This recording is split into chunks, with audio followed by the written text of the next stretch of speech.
Hey guys, how's it going? Welcome back to the channel. We're going to be going ahead and doing another part of the tea reactions I've been doing. We're going to be learning about some more tea, and it's called The Story of a Leaf, The Spirit of Tea, right? So, because of that, my buddy John in Texas sent me over some authentic tea because I mentioned in the first part of this that I never had like any regular tea besides like the pre-made tea bags that we get here.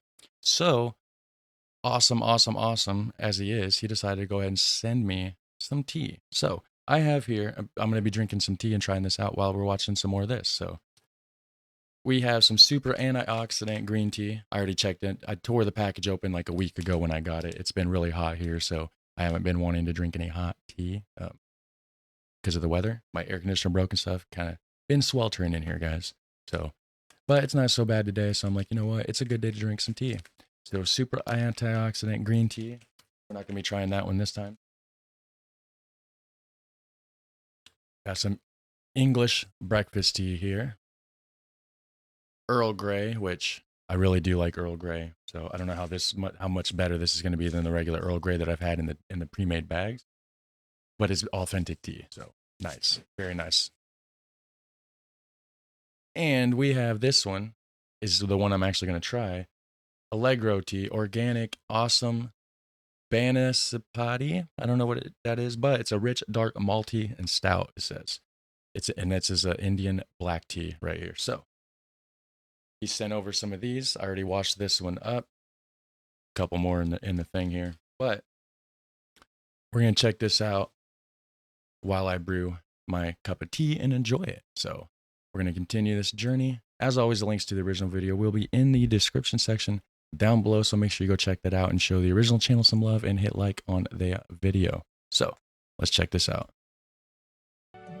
The ancient tea trees that stretch from the southwest to the southeast of China have been cultivated over the years to the shrub form that we know today. The cultivation of these tea shrubs has made it easier to harvest the tea leaves. The many varieties of tea leaves from these shrubs are what has made Chinese tea famous the world over. I wish you guys could smell this through the camera, but man, this smells so good. Oh, it really does. I came here 25 years ago during the winter. It was really cold then. I arrived on the 22nd of January in 1987. I've been living here since then. Carbonella Bonello was originally from Italy. She now uses a Chinese name, Tang Yun. Welcome! Here comes a customer! Please come in!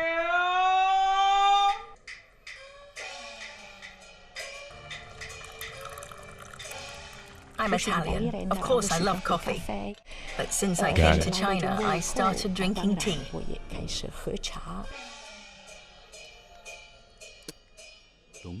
Longjing is her favorite variety of Chinese tea.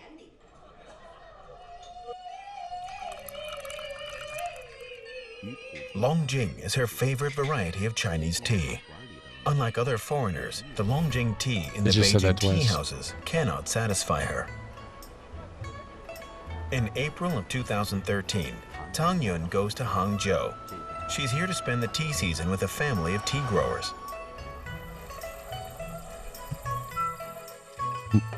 This smells really like super sweet, actually. I'm not adding any sugar or nothing. I'm just going to drink it the way that it is, but it smells sweet enough already. That's very nice. During the spring harvest every year, some tea growers will receive tea lovers as guests. These tea lovers? Okay, they go there to get the tea. Gotcha. Tea lovers come in search of the best tea. They want to experience what it takes to make a good cup of tea. They live and work with the tea growers during this time. In the areas south of the Yangtze River, they are known as tea kindreds. Tang Yun is the tea kindred of this Longjing grower, Uncle Chen. We don't keep old leaves. Tea picking is the first stage. If we pick only the highest quality leaves, they will taste better. We need to pick the leaves in the middle of two leaves. It doesn't matter how big they are. My fingers have turned black. They need to pick the leaves in the middle of two leaves. Okay. I wonder why that is. I wonder why that makes a better quality leaf. If we pick only the highest quality leaves, they will taste better. We need to pick the leaves in the middle of 2 leaves. It doesn't matter how big they are. My fingers have turned black. Yes. Tea picking is really tiring. We wake up at 6 in the morning to go to the plantation. Then we go back for lunch. After lunch, we return to the plantation and pick until it gets late. It's a really tiring job. That would suck. That would probably suck. Longjing refers to the tea, the place, the village, and its spring. The ancient Chinese believed that a dragon resided in this well, and that is why it is known as Longjing, the dragon well. You know, there's so many different stories about dragons across the world, different isolated communities that had no interaction with each other, and they're still coming up with these independent stories about dragons. So it kind of makes you wonder, like, was dragons real at one point in time, and just somehow maybe when they die, they just burn up? So there is no remnants or bones from them left. I don't know. I mean, crazy thought. Probably not really, but interesting though, right? The tea growers of Longjing village are very knowledgeable about the tea. In their free time, they love chatting with tea lovers who come from afar. This place is heaven's gift to us Longjing tea growers. When Emperor Qianlong came here hundreds of years ago, he stopped at Longjing village.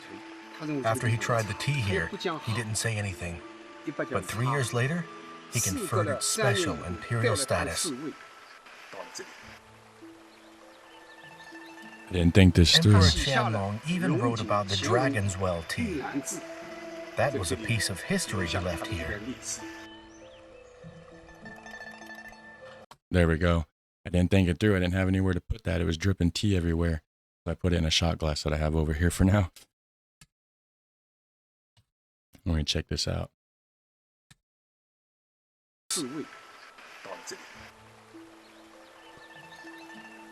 Emperor Qianlong even wrote about... That's good. It slipped. It went down the wrong hole though. Very good though. I wasn't expecting it to be still so hot. Very smooth tea. Now with a little bit of sugar, just maybe a tiny bit of cream, probably be the best cup of coffee or best cup of tea I've ever had actually. This is delicious. Thank you, John. The Dragon's Well tea. That was a piece of history he left here. Yeah, this is good. Tea leaves are mostly produced with machines today. But just 15 years ago, Longjing tea was entirely handmade. Yeah, and that was probably a lot of work. You know, and it's just for thousands and thousands and thousands of years, like, man, it's a whole thing over there. I'm glad that I'm going to be getting back into tea, though, because it's been a while since I've drank tea, and I used to really, really enjoy it. So I'm excited for all these other kinds of tea I can try out now. Especially the Earl Grey. Before there was electricity, how did you fire the leaves? Back then, we used firewood. When we first started, we were only 16. We didn't know how to fire the tea leaves, so they put us to work making the fire. I wonder if, did that give it a better flavor? Like the smokiness, like the smoke from the wood fire? Now, that would infuse into the tea leaves. I bet that tasted so much better back then. I bet it really did. I like smoked flavor. Longjing tea is a type of unoxidized green tea. Green tea is one of the most popular types of tea in China. People love green tea for its lightness and color. Maybe I should have tried green tea during this. But you know what? I think I'm going to split this up into another part anyway. So the part 3 or whatever I do, I'll probably try this one. I'll save it for then. It has also become increasingly popular for its health-enhancing properties, especially for its ability to prevent cancer. Oh, really? I definitely should drink some more of that Longjing then. tea is yellow-green in color. The lightness of its color reminds one of Chinese ink paintings. Longjing tea has a gentle, sweet taste. The tea growers put it in more rustic terms. It has the fragrance of lightly fried fava beans. It is a pleasure for the senses. I've never had a fava bean. I can't tell what that tastes like. I've had green tea, but I've not had the original authentic, like with real green tea leaves brewed in a hot, nice mess. I've had green tea that you just get pre-made from the store. It's cold, comes from the cooler section, and it's probably full of chemicals and preservatives and stuff. So I'm sure it doesn't even compare at all. So I'm excited to try that green tea out. Chinese people drink tea all the time. They drink tea all day. It makes them calm and balanced. And it's probably why they have such a high lifespan, to be honest with you, if it's so healthy. I'm going to drink more tea. I think they use tea to even out their emotions. I need that too. Also to create another level of consciousness. That's what I like about it. Yeah, I definitely need it for stress then. There is a long history of drinking tea in China. In Sichuan, a contract dating from the Han Dynasty was discovered recently, which detailed the duties of servants at the time, going to the market to buy tea, making tea for their masters, and cleaning the tools to make tea. That was their duties, like it all involved tea. Cleaning the tools to make tea, going and getting the tea, making the tea. That's funny. Han Dynasty, I wonder how long ago was that, you know what I mean? We're going to find out. Han Dynasty. This was okay, 202 BC to 9 AD, so over 2,000 years ago. Fairly old. For sure. The tea houses in Sichuan are always crowded. The workers try not to bother the customers by getting too close to them. Because of that, somebody came up with an ingenious invention, the long pot. What is this? Oh, okay. So they can keep their distance. Pouring tea from the long pot has evolved into a beautiful art form of its own, featuring a series of 18 moves. 18 moves? My name is Yang Yisin. I'm a fourth-year student at the university. I've been learning the long pot ceremony for over 3 years now. I first started learning about tea and the long pot from my parents. My parents really love drinking tea. How much? Come on now. How much tea are they wasting and splashing all over the place? That's crazy. Every time you got to pour tea, you got to like flip around and dance and do all this craziness and be like a gymnastics hero. I can't drink tea in China, guys. I can't compete with that. Like, I feel inadequate over there trying to even pour a glass of tea.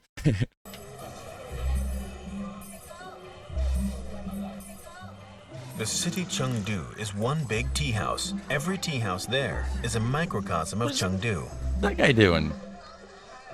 Tea house there. We gotta see that again. Look at this guy. The city Chengdu is one big tea house. Every tea house there is a microcosm of Chengdu.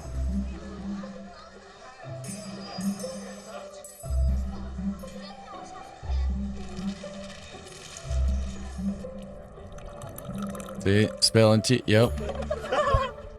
The first time I saw the ceremony, I was 17 years old. As a girl, I would look so cool doing it. Getting tea all over the place. You need to practice a lot harder to master this. Be careful. You hit herself in the head.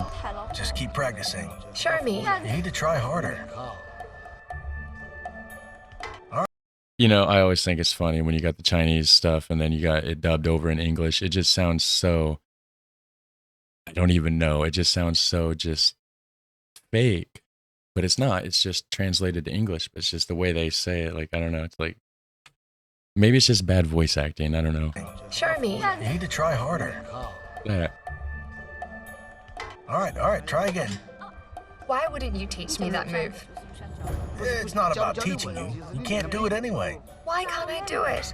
You just can't. You're not as fast as everyone else. I'll practice hard. See you Even guys. if you practice hard, you're not strong enough. The teacher tells Zhang Yixin that to master this ceremony, one must first learn more about tea. 100 How is learning about tea going to make you flip a teapot around in the air better? I think you need to learn gymnastics. Maybe drink some more tea. They say it calms your nerves and makes you stress-free. Trying to figure that out with a teacher telling you you're not even strong enough to do it, you're probably going to be stressed. I would focus more on drinking some tea, learning some gymnastics. Yeah, I don't know for sure. I mean, I'm not Chinese, but... Oh, and if you're watching this and you're Chinese and you can do the long pot thing, then congrats to you, because that shit looks talented. So hats off to you. One must first learn more about tea. 100 kilometers away in Ya'an, there is a mountain called Mengding Mountain. According to legend, a man named Wu Lijian planted these 7 tea trees 2,000 years ago during the Western Han Dynasty. How many? 7? These 7 tea trees 2,000 years ago during the Western Han Dynasty. His descendants built a tea garden around these 7 trees and called it the Imperial Tea Garden. It has been known since then that good tea is made from the water of the Yangtze River. Are those 7 trees still there? They just keep cultivating them, keeping them alive? That's pretty sweet. I mean, that's 2,000-year-old trees. That's pretty cool. I wouldn't mind trying some tea from that tree. And the leaves from Mengding Mountain. Zhang Yixin is looking for a person who lives on Mengding Mountain. You're too antsy. You need to quieten your mind to pick tea leaves here every day. This man is Cheng Xianqian. He is old enough to be Zhang Yixin's grandfather. More than 10 years ago, he created his own version of the long pot ceremony and passed it down to his son, Cheng Bo. Zone, huh? But what Cheng Xianqian is really good at is producing tea. The other long pot ceremony wasn't good enough for him. He's like, no, guys, we can switch this up. We can do it a little bit differently here. Zhang Yixin has come at the busiest time of the year here at the mountain. This is the season when Cheng needs to produce a special type of tea leaf that hardly anyone produces anymore. It involves a difficult method of production and meticulous picking. The tea leaves we're picking today will be used to make Huangya tea. The leaves need to be between 1.5 to 2 millimeters in length. I wonder what the difference. So the different sized leaves taste different. So you can make different kinds of tea from the same plants depending on the leaves that you pick, and the length of those leaves, and the age of those leaves. Is that what I'm getting here? Is that why there's so many different kinds? Because like, you got English breakfast tea right here, which is a black tea, right? Yeah, an Indian black tea.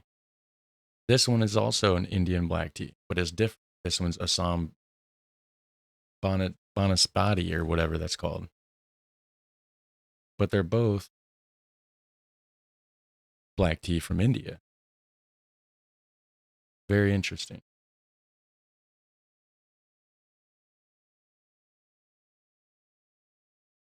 Yeah. Make sure you pluck them, don't squeeze them. Don't squeeze them. These leaves are usually used to make high-grade green tea. But Cheng Xianqian is going to make a somber yellow tea out of these leaves instead. This is going to take much more work and time. The initial firing has to be over 160 degrees. Your hand should be a foot above the pan. You need to feel the heat. The leaves need to be fired by hand in a pan for 4 to 5 minutes. This dries the leaves and stops the oxidization process. People have been doing this since the Ming Dynasty. You know, this is actually really good without sugar. There's not a lot of teas I've ever had that, you know, even just without just a spoon or 2 of sugar. This, I mean, this is actually decent without it. I don't know if it's just because it's a higher quality or what, but it's good. I could drink it without sugar, no problem. Oxidization process. People have been doing this since the Ming Dynasty. The initial firing is to get rid of the smell of chlorophyll. Its fragrance will bloom after it is fired. To oxidize our tea leaves, we heat them together so that it won't oxidize more than 15%. So basically they're curing them. They're curing the leaves. They're getting rid of the oxidization, breaking down the chlorophyll, or whatever. You know, I don't know if I said that right, but you get what I'm saying. Every time we fire a batch of leaves, we need to wrap them up with straw paper. The paper is porous, so the leaves won't oxidize too much. They're curing it. Same thing you do with If you smoke. use some other cloth to wrap it, you might ruin the leaves. This is an ancient tradition. Nobody knows why it works, but we know that they look and taste better when you do this. Because the paper makes it controlled to where it just draws out the moisture at a slow, controlled rate.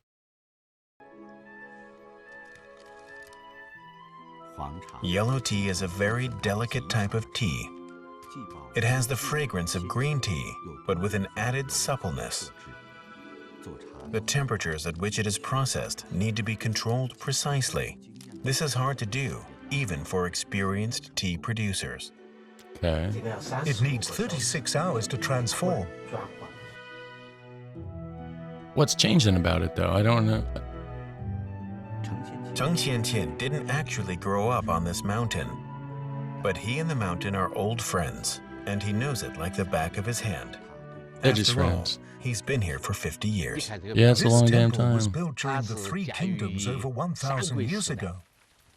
It was actually really dilapidated. But in 1963, about 100 of us came here from Chengdu to start a tea plantation. You weren't born at the time. I don't think your father was even born at the time. We lived in this temple for 10 years. There were 200 to 300 of us living here. We were the ones who started the plantations around this place. Nice. In the past, there were tea trees all around the temple. The monks here would chant and make tea at the same time. So the monks in India are making tea. The monks in Belgium are making beer and cheese. All right, so monks are just some crafty people. I mean, they're probably just sitting at the temple bored all day because they're in the middle of nowhere. There's nothing to do. So they're like, oh, we're just going to make some booze, some cheese, or some tea, you know?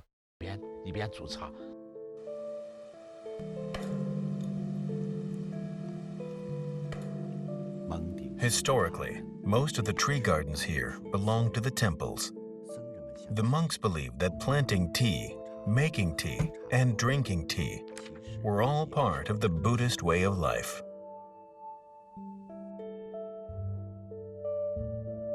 Okay, I wonder why. Like, I wonder why it gets like that to the point where they're like, oh, it's just part of our life. And, you know, it's just interesting. After the tea leaves have been oxidized for 36 hours, they are fired once again. The tea leaves that come out are yellow. When steeped, they make a yellow tea. Compared to green tea, yellow tea is more oxidized and has a warmer and milder taste. It is the perfect tea for people who have a sensitive stomach. Yellow tea is complex to produce. One slight mistake and the tea is ruined. Today, yellow tea is produced in Sichuan, Hunan, and Anhui province. It is a subtle, reticent tea. When we brew a cup of tea, the leaves always float on top at first before slowly sinking down into the cup. People are just like leaves. When we're still green and immature, we float near the surface. But after we gain more experience and knowledge, we slowly sink down to the bottom. Very, very good thought.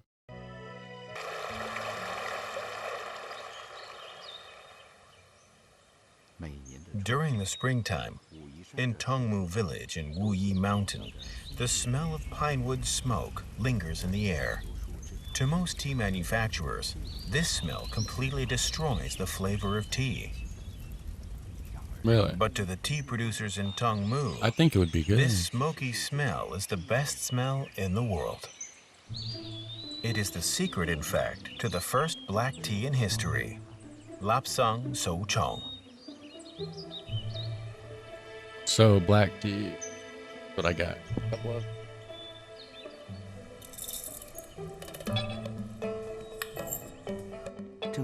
Every morning, the heir of the Lapsang Souchong technique, Jiang Yanxun, samples tea brewed from leaves that were processed the night before to determine their grade. But you know what? this is going to be this is going to be the conclusion of this episode. And if you want to see what continues, you're going to have to either watch the original video or just come back and wait till I do the reaction to the next part. So you guys enjoy your tea. I know I will. I will catch you in the next one where I'm going to be checking out. I kind of did that backwards. I should have done the green tea. I didn't know. It's real first time reactions, first time watching this stuff. If I would have done it right, I would have done the green tea on this one and then the black tea on the next episode. But hey, it's all good. Maybe I'll try the other black tea that I have on the next one, right? Who knows? But anyways, you guys have a super fun, awesome time. Shout out to Bunny J for the suggestion. Links down below for everything. Discord suggestions, links to the original video, all that stuff. You guys have a super fun, awesome day. I'll catch you in the next one. Later.